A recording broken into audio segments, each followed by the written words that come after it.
للمزيد بشأن قضية ارتفاع الأسعار ينضم إلينا في الاستوديو رئيس اتحاد الجمعيات التعاونية الاستهلاكية الدكتور سعد الشبو. دكتور سعد أهلا بك. يا مرحبتين، مساك الله بالخير ومبروك عليك ما بقى من الشهر، واشكرك على الاستضافه الكريمه. الله يسلمك. الاسعار الاسعار الاسعار، العموم يشتكي من غلاء الاسعار، لماذا هذا الارتفاع في الاسعار؟ ما في شك، هي ثافيه الاثاث هي مشكلتها بالاسعار، وكلنا نعاني من الاسعار. لازم نتفق ان الاسعار اليوم ظاهره عالميه، والكويت كدوله مستقله ما هي بمنأى عن العالم. أضف إلى ذلك أنا أعتقد أن ثقافة الشراء والاستهلاك المفرط للمواطن أو الوافد على حد سواء في دولة الكويت يساعد في عملية غلاء الأسعار. فأتوقع أتمنى أن تتضافر الجهود كاتحاد جمعيات، كوزارات، كحكومة متمثلة في أعضائها، كمجلس أمة، جاءت تشريعات لهذا الموضوع. طيب، يعني لجأ تجار المواد الغذائية والخضار والفاكهة إلى رفع أسعار بضاعتهم في الأيام الأولى من الشهر الكريم، مستغلين حاجة المستهلكين لشرائها مهما بلغ ثمنها. ماذا فعلتم من أجل ذلك؟ وحقيقة احنا كاتحاد جمعيات طبعا قبل الشهر الكريم أصدرنا قرار بوقف جميع أنواع الزيادات إلى ما بعد شهر رمضان، حتى يتمتع جميع المواطنين والوافدين في الحصول على أسعار في متناول اليد. أضف إلى ذلك كان عندنا جولات خلال الأسبوع الأول من شهر رمضان المبارك، أنا وكان معي أخوي الوكيل المساعد قطاع التعاون حسن كاظم، ومعي مفتشين أسعار كذلك من الجمعية، ومعنا كذلك الصحافة للالتماس على أرض الواقع الزيادات الفعلية اللي حاصلة. أمانة وسوينا جولة تقريبا على 6 جمعيات. بالنسبة حق المواد الغذائية بالعكس أنا أشوف الأسعار يعني في شهر رمضان أنا أتكلم كانت تقريبا يعني متوافقة متوحدة شبه في متناول اليد، ما كان في زيادات. سوينا شبه استفتاء حق بعض المواطنين. طيب، سؤالنا يختص يعني بحديثك، يعني أوضحت في دراسات، هناك دراسات اقتصادية عديدة أن الكويت هي الأعلى في الأسعار ما بين دول مجلس التعاون الخليجي، لماذا هي الأعلى أو هي الأكثر ارتفاعا؟ أنا والله بالنسبة حق دراسات أنا ما مرت علي وأتمنى أن أتوفر وأشوفها. أمانة بالنسبة حق الأسعار إذا مقارنة في الدول الخليج، على فكرة من سنة 79 أول ما بلشت لجنة أسعار بالاتحاد زار وفد من جامعة الكويت أول الثمانينات لمعرفة ظاهرة تصدير بعض المواد الغذائية لدول المجاورة من الكويت، إعادة تصدير، وهذا دلالة أن لجنة أسعار واتحاد الجمعيات بوقتها كان لها رؤية. بس هذا في 79 أي تقريبا يعني ومن سنتين تقريبا كان في بعض الإخوان الموجودين في اتحاد الجمعيات خذ لهم جولة خليجية تحديدا في المملكة العربية السعودية وفي الإمارات لمقارنة الأسعار، وجدوا أن الكثير من الأسعار شبه متقاربة، إن لم يكن بعض السلع بالكويت أرخص وتتفاوت أرخص ما بين أغلى عند الكويت بالنسبة حق الدول الثانية. إذا طيب، الآن ينضم إلينا النائب ماضي الهاجري. أستاذ ماضي، أهلا ومرحبا بك سيادة النائب. صرحتم اليوم في مجلس الأمة عن وجود معلومات حول قيام اتحاد الجمعيات بمخاطبة بعض التعاونيات لرفع أسعار بعض السلع، هل لك أن تخبرنا ما هي المعلومات التي نمت إلى علمكم؟ تفضل. مساء الخير اختي الكريمه ومسي على الضيف الكريم. طبعا من خلال هذه المداخله فرصه ان احنا نهنئ القياده السياسيه ممثله بصاحب السمو حفظه الله ورعاه وسمو ولي العهد الامين بمناسبه عيد الفطر السعيد، وايضا تهنئه للشعب الكويتي كافه ولكم ولضيفكم الكريم.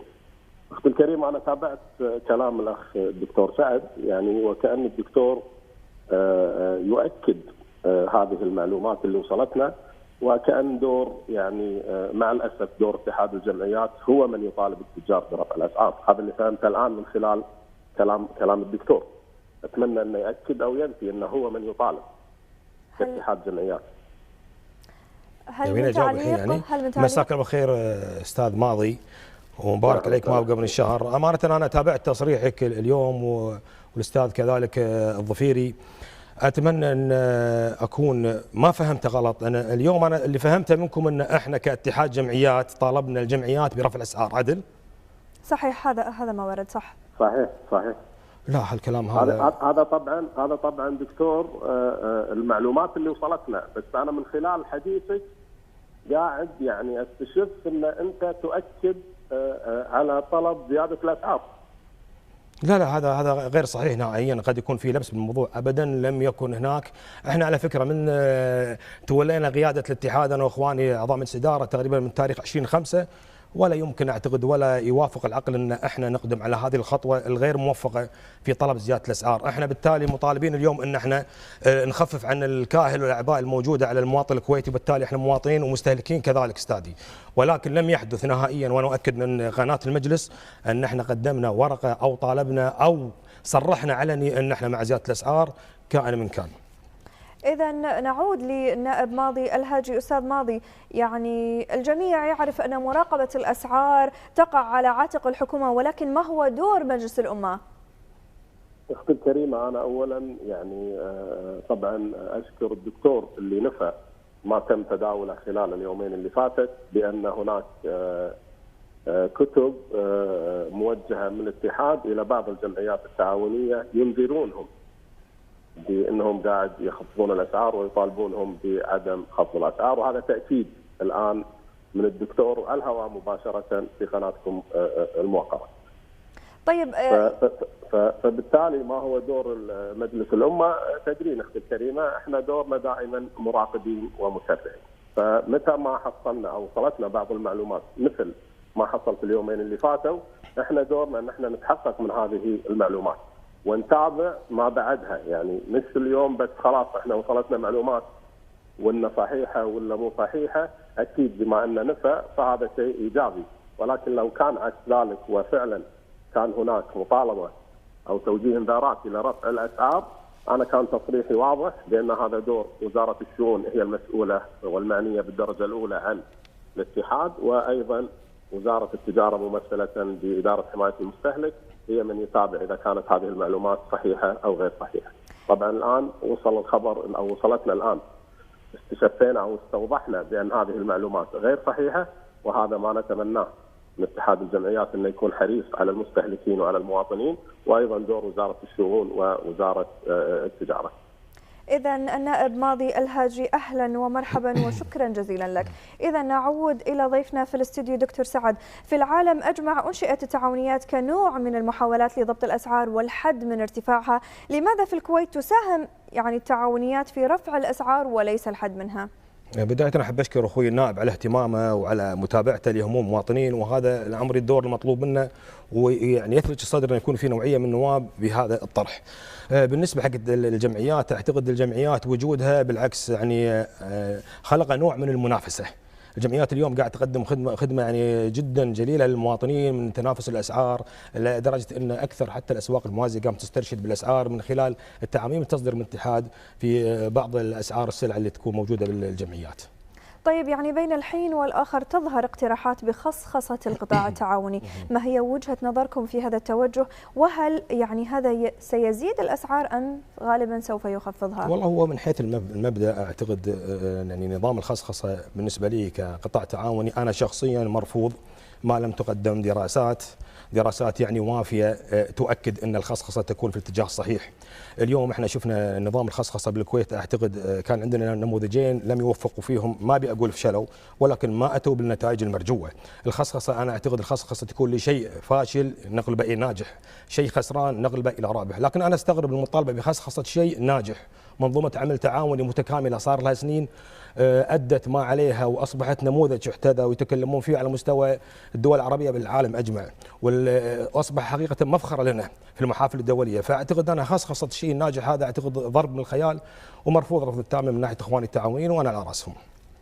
إذا أستاذ سعد، ما هي الآليات التي تضعها التعاونيات لوضع سعر السلع يعني، وما هي الآليات التي تضعونها يعني لرفع أو تخفيض السلعة؟ هو أسعار السلعة بالنسبة لوضع سعر المنتج، مثلا اليوم جاني منتج على سبيل المثال علبة ماء، فعندنا احنا قسم الاسعار في ناس مخضرمين وخبره ممتده وعلى كفاءه عاليه واكاديميين ياخذون المنتج ويحللونه ويقارنونه في الاسعار الموجوده بالسوق لنفس المنتج، فيعطون سعر تقاربي بما لا يتجاوز 10%. فلذلك تكون الاسعار في متناول اليد وعلى جميع السلع تقريبا متقاربه. وبالنسبه للسؤال الثاني، الشق الثاني اللي هو آلية تحديد السعر او المطالبه بارتفاع السعر، طبعا احنا نطلب الاوراق اللي هي تثبت ان هناك زياده في بلد المنشا، اللي تكون مصدقه من الخارجيه، تكون مصدقه من وزاره التجاره، اضف الى ذلك عمل الكلفه للتكلفه الحقيقيه للزياده. طيب يعني وزيرة الشؤون الاجتماعية والعمل هند الصبيح بقرارها يعني الأخير بحل مجلسي إدارة جمعية الرحاب والعرضية التعاونيتين، الوزارة تقول في تحقيقاتها توصلت إلى وجود تجاوزات مالية يعني من بعض أعضاء مجالس الإدارات، ما تعليقكم على ذلك؟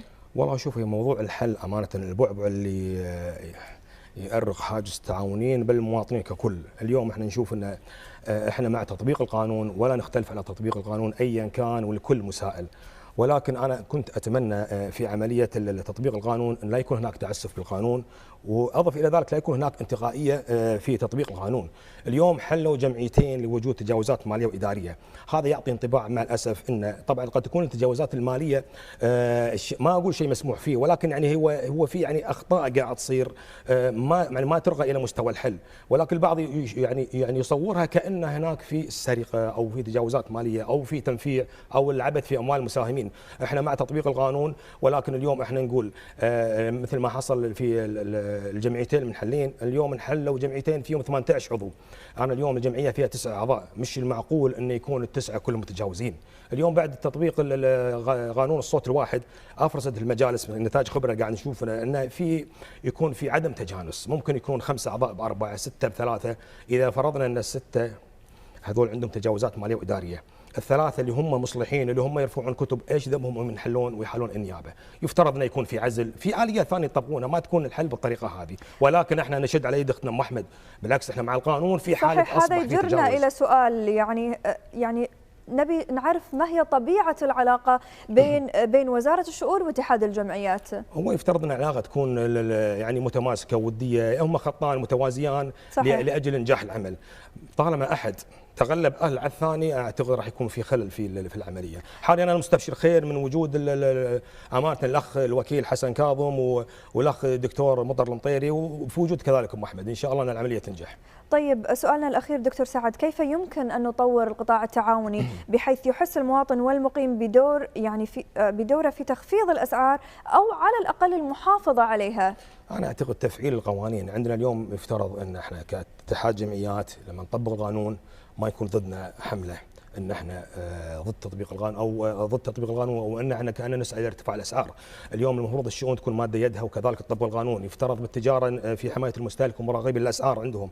اضف الى ذلك احنا نراهن على ثقافه المستهلك، اليوم اي سعر يزيد يفترض ان المستهلك يكون عنده وعي شويه عمليه المقاطعه. بس يعني من شهر لشهر الواحد ما يلحق انه يحفظ الاسعار. يفترض هي منظومه متكامله من جميع الاطراف. انا اعتقد مثل ما قلت انا مؤسسات الدوله تفعل قوانينها، اعتقد العمليه ان شاء الله تمشي. اذا دكتور سعد الشبو رئيس اتحاد الجمعيات التعاونيه والاستهلاكيه كنت معنا، شكرا جزيلا.